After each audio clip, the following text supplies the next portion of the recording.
and welcome to This Is. Today we have the stem player by the artist formerly known as Kanye West. As of recording today, supposedly Donda 2 is coming out exclusively on the stem player. What I do think it's really worth a conversation about is not only this cool little stem player, but also the idea of releasing music exclusively on physical hardware that's not Wu-Tang. Yeah, so let's get you up to speed on this, okay? So the stem player is a device. It looks like a $5 Bluetooth speaker. Have you actually tried it yet? It feels nice. I will say it feels nice. you tried to say something bad and you immediately had to correct yourself. I hate the color of it. I don't like this weird skin tone color. What this is capable of doing is breaking down a song into 4 different tracks, and basically you can mix a song however you want. To choose your own adventure for music. The other thing is you can load up pretty much any music you want via that USB-C port, but you do it on the website. It will then split that song up into the 4 stems, load it into the player, but then once you have it loaded up, you can then play it. The way it works is kind of interesting, so I'm gonna fire it up. All right, so we're gonna play. So this is full volume, everything. What I can do is I can actually adjust it, so I can start isolating different stems. So this is the full mix, right? What I can do is I can start pulling things down. So those are drums. I can also solo the drums. Vocals exclusively. And then I can also mix it, right? So if I want to bring the vocals all the way down. Yeah.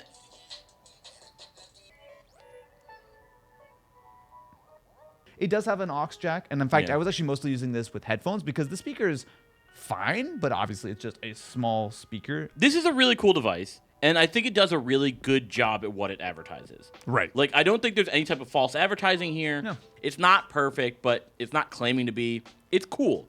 However, my problem with it is that, one, there is no reason that this has to be a $200 physical device. This could 1,000 billion trillion % Yeah. be an app. The problem I have with this concept here Yeah. is not the stem. I think the stem is actually a great idea. I would love to see more of this on other things. Yeah. So this is the first time that we are actually having a physical hardware paywall when it comes to music.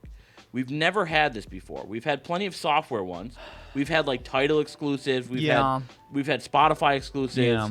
But Apple Music is on Android. It's not, you don't need an iPhone to listen to something that's on Apple Music. So this is the difference. It is. So the pitch for this is that this is a $200 gadget, and obviously coming from Kanye, it's going to be a specific kind of demographic, this is not just a random bit of tech, but you're actually buying into sort of the culture behind it. There's some hype beastie stuff. And if you think about this as, this is how you listen to all of Kanye's music for the next 5 years, right? I'm not saying that that's what's going to happen, but it's an interesting thought, and it's certainly what I think he's pushing toward, is trying to own his music, which is start to finish, which is what he cited. It's an admirable idea, right? I would love to own my videos and my platform top to bottom and not have to pay YouTube and this and that and everything.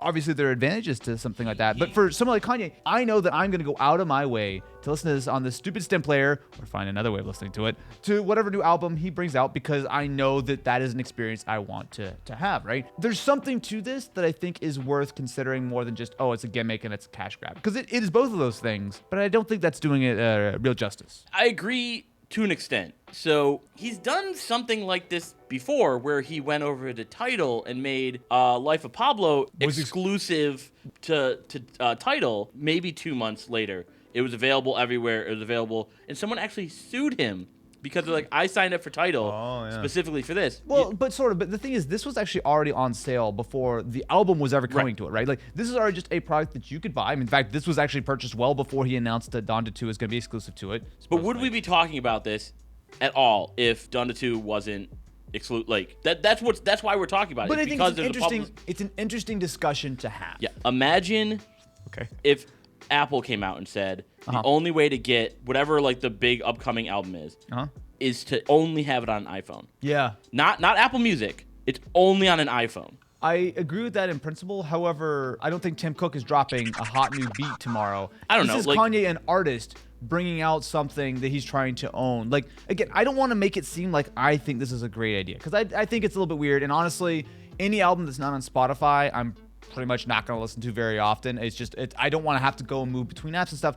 But you know what I will do is I will want to listen to it at least once. I want to experience it at least once. And I think it's commendable in some ways for an artist to want to own their art, right? Like, I agree with that. Completely there's outside. plenty of stuff about like how Spotify and Apple Music, Sure. like, they don't pay that great, especially for lower, smaller artists.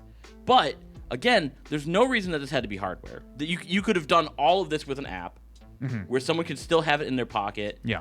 Because Kanye's also not the first person to try this. So do you remember like in it was like 2014 when it actually came out?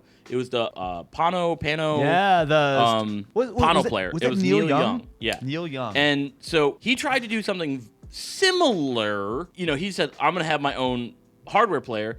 But here's the thing: you could get the same level of quality if you had a good DAC for your phone. Sure, yeah. And it was a high budget to be carrying around a secondary device in your pocket. Do you really want to carry that around with you? No. Okay, so here's the thing, right? There's something unique about a hardware product that does things in a little bit more of a tactile way.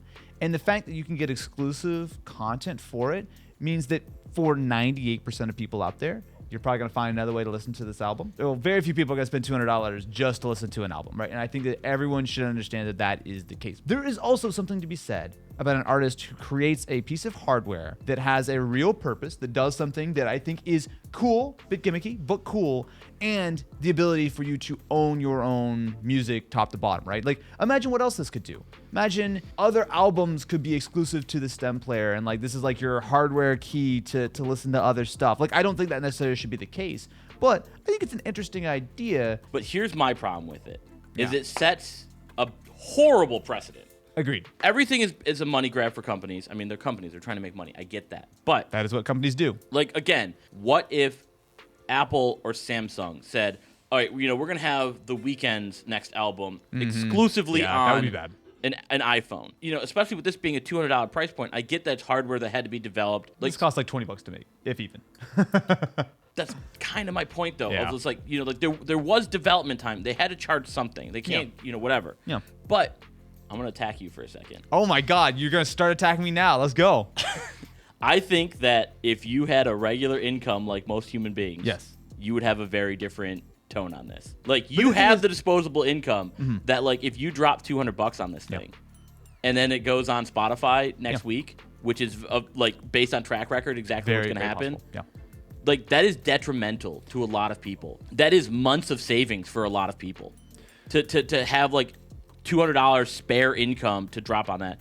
And like, I know the comments are going to be like, like if you can't afford it, just don't buy it. But like again, this is just setting the precedent that you're too poor to listen to my music. And that's kind of what that's where I'm coming from with this. Putting it behind a rather steep paywall like this is like, I agree. I can't justify it. But Matt, I agree with you. This is divisive. Like, I fully agree that this is a divisive issue. Not only the stem player being $200, but the fact that there is now a hardware paywall. Because when this first came out a few months ago, it was a neat, cool little gadget.